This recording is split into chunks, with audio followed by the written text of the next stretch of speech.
Dan sejauh ini hasil quick count atau hitung cepat Litbang Kompas tidak menyimpang jauh, Mas ya, dari rekap KPU ya? Selalu di bawah 1%. Itu yang makanya kita percaya metode ini. Itu udah 15 kali. Sejak tahun? 2007. 2007. Itu kita lakukan. Itu nggak menyimpang dari 1%. Jadi 0, sekian? 0, sekian. Bahkan di putaran kedua Pilkada Jakarta, kita 0,14. Wih. 0,014.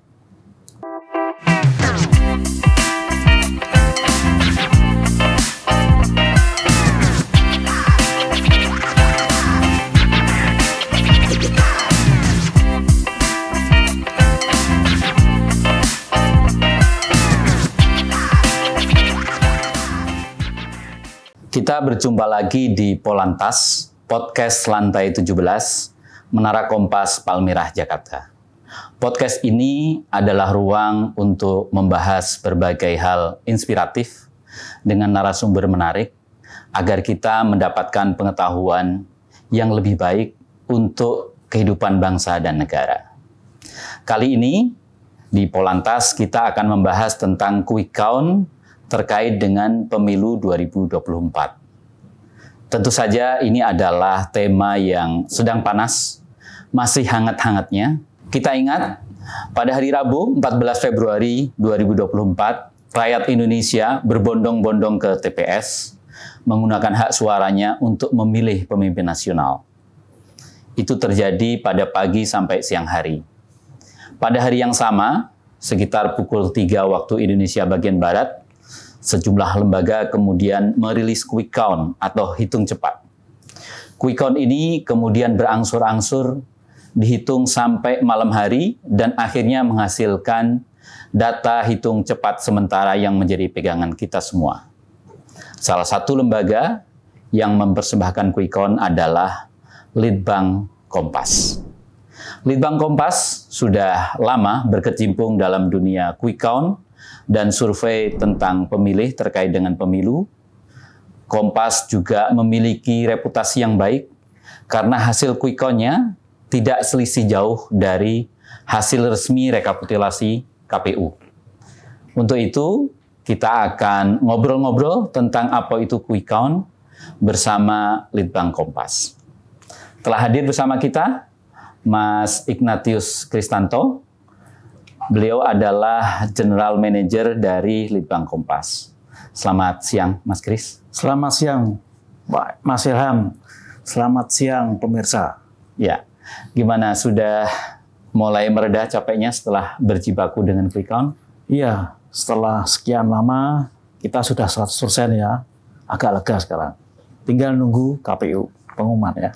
Tanggal 20 Maret. 24 Maret. Iya, ya. Mas, untuk mengawali pembicaraan kita, bagaimana kalau kita merefresh hasil dari quick count Litbang Kompas terkait dengan Pilpresnya? Silahkan, Mas. Hasil Pilpres kemarin kita sudah launching ya. Ya.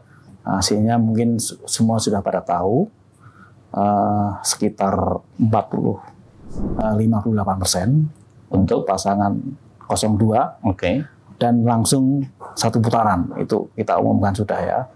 Kemudian yang pasangan 01 sekitar 25% ya. Kemudian untuk yang pasangan 03 itu sekitar 17%. Nah, ini kita nanti hasilnya diuji tingkat akurasinya dengan pengumuman KPU nanti. Iya.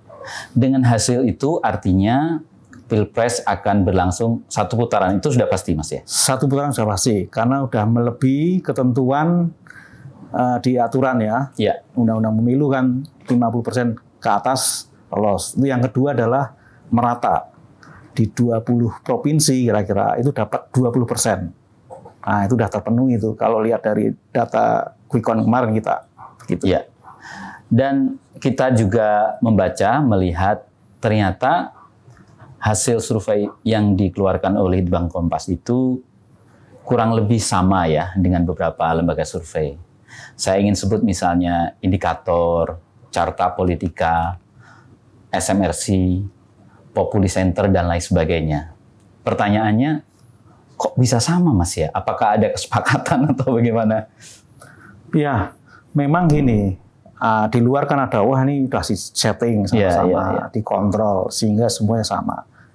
Kalau kita menggunakan metode yang sama, metode penelitian statistik ya, itu pasti hasilnya mirip-mirip. Ya mungkin terpautnya di sampling error aja, margin error ya, di sana 1%, itu pasti mirip-mirip. Kalau metodenya sama dan jumlah responden atau jumlah sampelnya sama, itu ya mirip-mirip aja, begitu sih. Jadi karena metodologinya kurang lebih sama, jumlah sampelnya kurang lebih sama, dan sama-sama ada disiplin quick count, maka hasilnya sama. Sama. Ini istilahnya gini, kalau misalkan berlaku juga pada survei-survei. Ya. Kalau survei-survei itu metodenya sama, dan ini pasti hasilnya akan mirip-mirip. Tapi kan kita tidak tahu metode-metode yang dilakukan oleh lembaga-lembaga lain ya. Kan ada berbagai macam metode itu, yang itu yang kadang-kadang kita nggak bisa menengok, itu kan dapurnya masing-masing. Ya, itu yang kita nggak tahu di sana. Tapi kalau hasilnya sama, biasanya metodenya yang dilakukan sama. Oke Mas, kalau quick count itu secara garis besar cara kerjanya gimana sih Mas Kris? Pertama-tama kita harus tahu apa yang disebut sebagai populasinya apa dulu. Ya. Populasinya di sini kan adalah kita ambil jumlah TPS ya, TPS dan lalu DPT ya. Ya. Sampling variabnya adalah populasinya di situ tuh. Jadi daftar pemilih tetap yang ada di TPS. Itu kan sampling variab. Nah, dari sana ada sekitar 800-an ribu TPS ya. Ya. Nah, lalu kemudian kita ambil sampelnya. Nah, pengambilan metode sampel inilah yang setiap lembaga pasti beda-beda. Ya. Dia tidak akan ngasih tahu itu. Itu karena kalau dibilang masakan itu kan ini ya, resepnya khusus ya di sana. Nah, itu yang tidak dibuka itu pasti. Nah, kalau sudah kita ambil samplingnya, kemudian ditentukan lokasinya, misalnya dari 2000 yang kita lakukan ya, 2000 kita udah sampling, ternyata sebarannya, lalu kemudian bisa ketahui kan, oh ada di sini, kelurahan sini, TPS ini ada ke sini, seluruh pelosok. Langkah selanjutnya adalah merekrut tenaga untuk membantu kita tadi mengambil datanya di tiap TPS. Nah, setelah merekrut selesai, kemudian juga dicek lokasinya. Oh, lokasinya di sini, semua harus dicek itu semua. Oh, diverifikasi. Verifikasi lokasinya. Nah, di sana kita lihat, kita hitung itu akomodasi di sana bisa enggak, lalu cek sinyal. Cek sinyal, misalkan di situ tidak bisa diambil sinyal untuk komunikasi. Nah, kira-kira jarak dari yang bisa untuk diambil lokasi yang sinyalnya bagus itu berapa kilo? Itu untuk mengukur pengiriman data. Kan itu. Misalkan ada yang kemarin ada yang sampai 3 jam, gitu kan. Jadi ya sudah, dia selesai merekam, dia harus pergi ke tempat yang ada sinyalnya, kan gitu kan. Lalu dikirim. Nah, kita semua petakan dulu sebelum hari H. Nah, begitu selesai pemetaan, kita lihat tuh mana-mana yang kira-kira tidak bisa memenuhi. Misalnya tenaganya nggak ada, kita harus nyari di mana. Kita harus melatih kan juga kan. Nah, di sana. Ketika semua selesai, baru berangkat semua untuk melakukan itu dan harus menghubungi ketua PPS panitia di lokal itu. Oh, untuk mengumumkan bahwa ini minta izin kan ya untuk memantau gitu kan. Kami dari sini memantau. Udah di situ. Jadi dia persiapannya kan berangkat ke sana pagi-pagi ya, jam 5, jam 6 itu udah sampai di lokasi itu. Nah, dari situlah sistem kita siapkan di sini. Di pusat data. Pusat data, kita bikin 3 pusat data, Medan, Jakarta, sama Makassar. Nah, dari pusat data inilah kita juga bikin sistem verifikasi. Ya. Jadi nanti fungsinya ada sekitar 2 lapis ya, 2 lapis verifikasi. Kita ngecek datanya, kita konfirmasi ke lapangan apakah ini benar angkanya.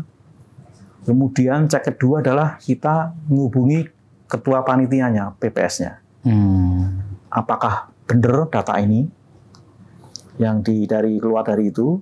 Kalau semuanya lolos benar, baru di launching, dikirim ke publikasi, dikirim ke dashboard.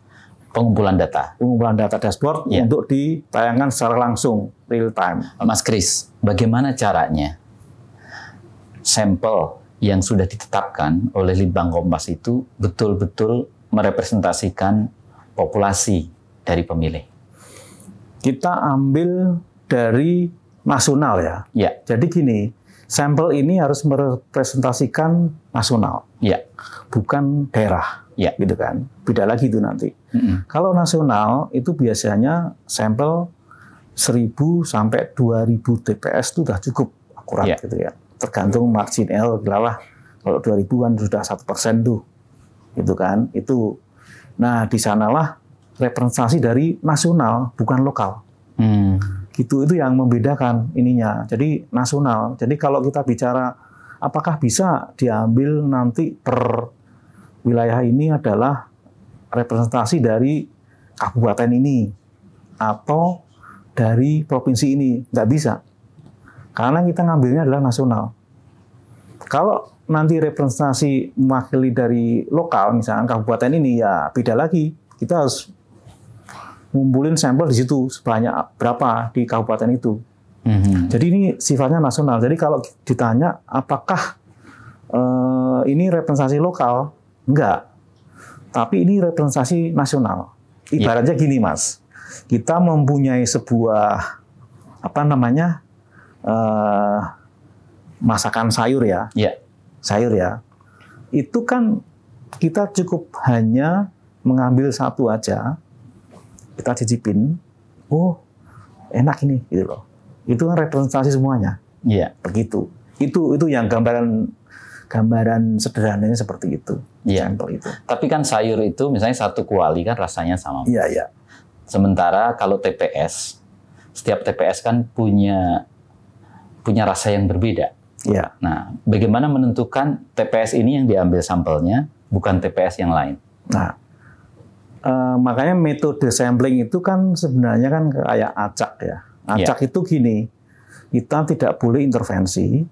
Semua populasi itu mempunyai kesempatan yang sama untuk diambil, kan gitu kan? Mempunyai kesempatan yang sama untuk diambil, ya kayak demokratis ya istilahnya. Nah, kalau kita ngambil itu adalah seluruh daftar TPS kita jembreng itu semua. Lalu kemudian sederhananya adalah kalau kita mau yang model pengambilan sampel sederhana, itu semua TPS itu dimasukkan dalam sebuah kantong misalkan. 800.000 nomor TPS itu cuma kantong, udah dikocok aja diundi. Kita ngambil 2.000. Nah, itu pasti akan nanti muncul representasi di situ. Itu kayak arisan itu ya. Itu yang model sederhana maksud saya. Itu arisan gitu. Nah, pasti yang misalnya kita ambil ada 1.000 TPS, kita ambil 100. Pasti 100 itu akan representasi itu. Yakin, itulah. Nah, kembali setelah semua data terkumpul dalam dashboard pengumpulan data, lalu apa yang dilakukan? Setelah Dashboard kumpul, kan muncul grafik itu, terus berputar angka. Nah, di sanalah kemudian langsung dipublikasi, kita salurkan ke televisi atau website. Dengan catatan sekian data yang terkumpul pada pukul sekian. Pada sekian, dia akan berjalan terus kan.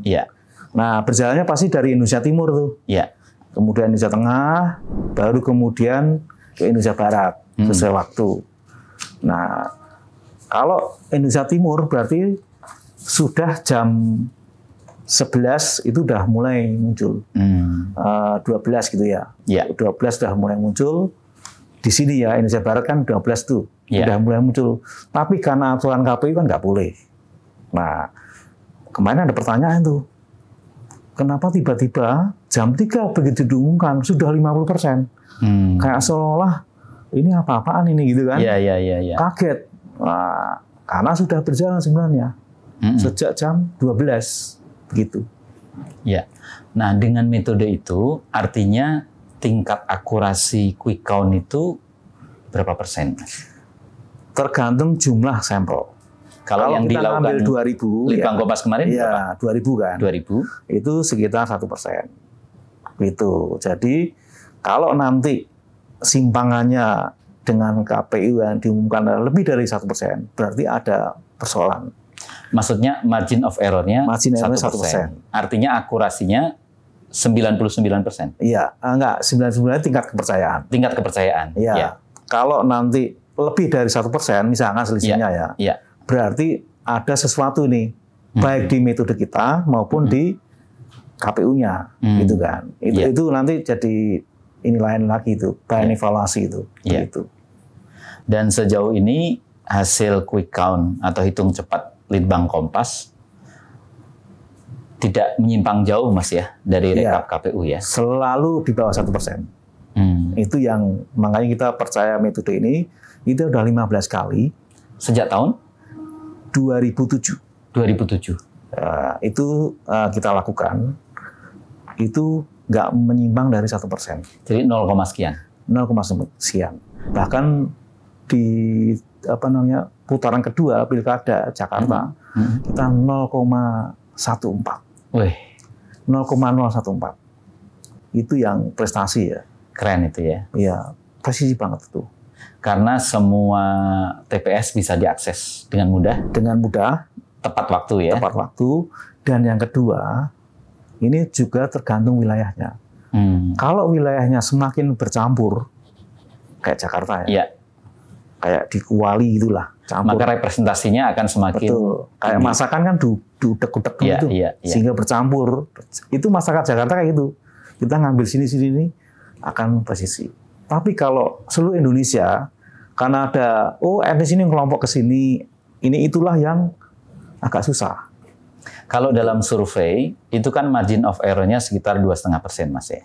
Iya. Kalau dalam quick count ada margin of error?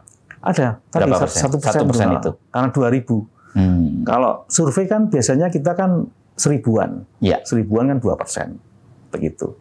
Artinya dengan metode seperti itu, dengan track record selisihnya kecil terhadap hasil rekap KPU, sebetulnya quick count itu bisa dipegang ya sebagai data sementara sambil menunggu pengumuman resmi KPU. Betul. Ketika untuk ini ya pengimbang ya istilahnya, ngontrol ya. Ada yang jadi kalau ada apa-apa misalkan selisihnya jauh ya. Misalkan ada 7 sampai 10 lembaga yang hasilnya mirip-mirip gitu ya, dan itu tidak tahu sama sekali kan, itu dengan KPU yang berbeda sama sekali, nah itu ada persoalan. Di situ pasti ada persoalan di situ. Nah, di situ itulah yang dalam tanda kutip ya dibilang alat kontrol, tapi sebenarnya kan belum ya. Tapi dalam tanda kutip itu bisa jadi alat kontrol sebenarnya, begitu. Jadi kita mencegat hasil sementara di awal untuk memantau penghitungan KPU. Kurang lebih begitu, Mas. Iya. Kalau alat kontrol yang sempurna adalah yang kawal pemilu itu sebenarnya. Yang dia memotret seluruh. Oh, itu real count, Mas. Real count itu ya. Real count yang dilakukan oleh teman-teman LSM ya. Kawal pemilu itu dia ngitung sendiri, motret kan. Lalu kemudian KPU juga motret. Nah, nanti hasilnya gimana di atas? Itu yang lebih valid sebenarnya. Mereka mengumpulkan semua C1 di seluruh Indonesia. Iya. Tapi kan kelemahannya ada di kecepatan. Kan gitu kan. Kecepatan pasti akan ngikutin kan. Iya. Kalau quick count kan sekian jam udah dapat gitu loh. Oke. Itu. Pertanyaan berikutnya, apakah semua partai politik atau tim capres-cawapres memahami tentang apa itu quick count dan seberapa bisa dipegang dan lain sebagainya itu? Saya yakin memahami. Mereka punya konsultan masing-masing. Begitu. Dan mereka paham semua itu. Kalau memahami, kemudian pertanyaan berikutnya, kenapa ketika quick count dirilis, itu hampir selalu ada yang menolak. Ada yang mengatakan itu nggak bisa dipegang, itu tidak akurat, bohong, dan lain sebagainya. Gini, kita harus membedakan antara itu alat kampanye dengan juga alat untuk meredam situasi. Jadi targetnya kan beda-beda itu. Mungkin di situ kepentingannya, kan gitu. Nah, mungkin ada juga yang misalkan kita tunggu aja dulu, saya belum percaya dengan quick count gitu kan. Nah, mungkin timnya itu adalah untuk meredam situasi di tim yang lain, di timnya mereka begitu, supaya tidak putus asa dan macam-macam kan ya. Kan pasti kan begitu sudah nyoblos tiba-tiba udah ada pengumuman. Kalah gitu kan. Nah, itu pasti nggak siap. Nah, saya positif thinking aja bahwa itu untuk meredam timnya mereka dan pendukungnya supaya mereka ya lalu kita tunggu aja di KPU gitu. Begitu. Jadi respon Mas Kris sebagai GM Litbang Kompas terhadap kesangsian sebagian publik seperti apa persisnya? Kesangsian dalam arti apa nih? Ya tadi, oh ini quick count kan masih belum jelas nih, nunggu rekap KPU. Gitu. Oh ya, kalau publik itu terkait dengan literasi sebenarnya. Ada yang paham, ada yang tidak. Itu. Tapi kalau semua elit dan juga peserta pemilu, dan ini saya yakin paham semua. Mereka juga pernah merasakan kemenangan lewat quick count. Kan gitu kan. Dan mereka paham semua. Tapi kalau di masyarakat, itu ya wajar, ada yang curiga, ada yang macam-macam, karena informasinya terbatas. Iya. Jadi kalau elit politik di panggung depan, betul, dia akan mengatakan sesuai dengan kepentingan, Mas ya. Betul. Sementara di belakang mereka akan memahami dan mengakui tentang quick count itu. Itu. Nah, pertanyaan berikutnya, Mas, kan di dalam survei-survei ya terkait dengan Pilpres 2024. Itu suara 02, suara 03, dan suara 01 kan kita sudah tahu dinamikanya. Tetapi kenapa yang bikin kaget dalam hasil quick count kemarin, suara 02 itu sedemikian tinggi, sementara suara 03 itu sedemikian rendah. Sebetulnya apa yang terjadi? Begini, itu terjadi ketika ada perubahan konstelasi di November. Ketika Pak Jokowi mengubah dukungan, disitulah berubah. Di Desember, survei Desember kita awal Desember, itu sebenarnya kita sudah tahu bahwa ketika ditetapkan November, 14 November kalau salah, ketetapan pasangan ini resmi, 02 Pak Prabowo sama Gibran, dan Gibran itu adalah representasi dari dukungannya Pak Jokowi. Desember kita melakukan survei, itu ketahuan sekali di sana. Kan 02 mendapatkan 39% Sementara yang undecided-nya itu 28. Kan itu kan? Nah, kalau kita ekstrapolasi ekstrapolasikan, kita hilangkan yang 28 ini, 39 itu akan menjadi sekitar 54%. Kan gitu kan? Kita hilangkan, lalu kita hitungkan ke 100% lagi. Yang 39 itu jadi 54%. Di situ.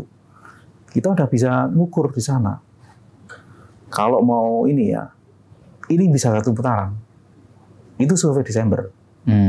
Jadi sekitar 3 bulan sebelum pemilihan Karena tadi arus migrasi dari pemilihnya Pak Ganjar yang selama ini didukung karena dekat dengan Pak Jokowi pindah ke 02. Dalam waktu cepat. Gitu. Jadi penjelasan Mas Kris tadi berarti bahwa hasil quick count bisa kita mengerti dengan mengacu kepada hasil survei sebelumnya, Mas ya, dan kemungkinan dinamikanya. Artinya quick count tetap bisa dipegang, Mas ya? Bisa dipegang. Nah, ada satu pengalaman menarik, Mas. Pada Pilpres 2014. Waktu itu ada 7 lembaga yang merilis quick count dengan kemenangan Pak Jokowi Yusuf Kala. Ya. Sementara ada 4 lembaga, saya perlu sebutkan namanya biar menjadi pelajaran Mas ya.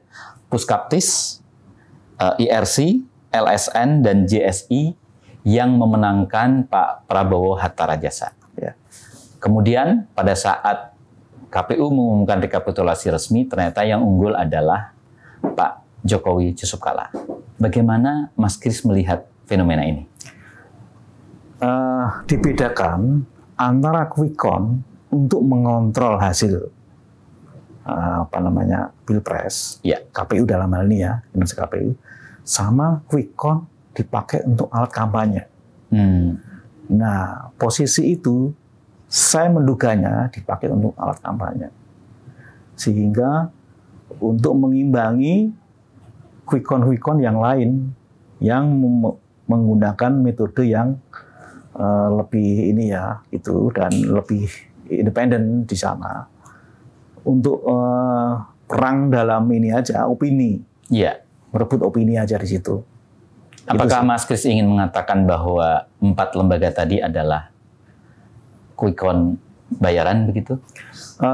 Saya tidak mau mengarah ke sana, kan harus butuh bukti itu di sana. Ya. Butuh bukti, cuma hasilnya agak aneh aja, menyimpang dari quick count yang dilakukan oleh lembaga-lembaga yang kredibel. Di situ aja. Saya ingat Mas Kris, apakah waktu itu ada semacam pemeriksaan etik gitu oleh Dewan Etik dari lembaga-lembaga pollster? Oh ada. Ada. Masing-masing kemudian kan Persepi juga mengadakan etik ya. Tapi kalau yang lembaga-lembaga yang disebutkan tadi, tampaknya kan tidak ikut dalam asosiasi lembaga survei di sana. Nah, beda dengan Litbang Kompas. Ya. Karena Litbang Kompas kita kan media ya, kita nggak ikut dalam asosiasi survei. Kita sebagai bagian dari jurnalistik presisi sebenarnya di sana. Ya. Begitu. Nah, lalu apa sanksi terhadap 4 lembaga yang quick count-nya menyimpang tadi? Karena waktu itu kan nggak ada aturan kalau nggak salah Ya. di KPU-nya. Iya. Sehingga ya sanksi publik aja sebenarnya. Sanksi sosial, Mas. Sosial. Seingat saya mereka nggak muncul lagi ya, Mas? Iya, betul. Akhirnya kan dicatat aja. Itu. Dan menurut Mas Kris, apa pelajaran penting dari peristiwa itu? Semua dengan adanya peristiwa itu mendorong ada aturan, kan gitu. Aturan di KPU kan. Iya. Yang memperketat lembaga-lembaga yang akan mengadakan quick count. Iya. Gitu kan. Nah, itu pelajarannya. Yang kedua adalah bahwa ini semua kan diawasi oleh publik. Iya. Jadi semua tahu dan tercatat dalam berita kan, dokumennya ada. Ini yang membuat lembaga akan berhati-hati ke sana. Artinya lembaga-lembaga yang menyelenggarakan quick count sepatutnya untuk menjaga kredibilitasnya dan akurasi hasilnya. Iya. Karena lembaga survei kalau dia udah ke publik ya untuk publikasinya, itu pasti akan menjaga kredibilitasnya. Karena itu yang dijual. Itu yang dijual. Kalau itu runtuh ya sudah. Begitu. Selesai ya Mas. Nggak bisa bangkit lagi ya. Nggak bisa bangkit karena ini kan soal bisnis kepercayaan ya. Iya. Ya, Mas Kris, terima kasih atas penjelasannya. Sahabat Kompas Gramedia, kita akan melanjutkan obrolan Polantas pada segmen berikutnya tentang survei pemilih. Jadi mari kita tetap ikuti podcast Polantas di kanal YouTube Kompas Gramedia. Terima kasih.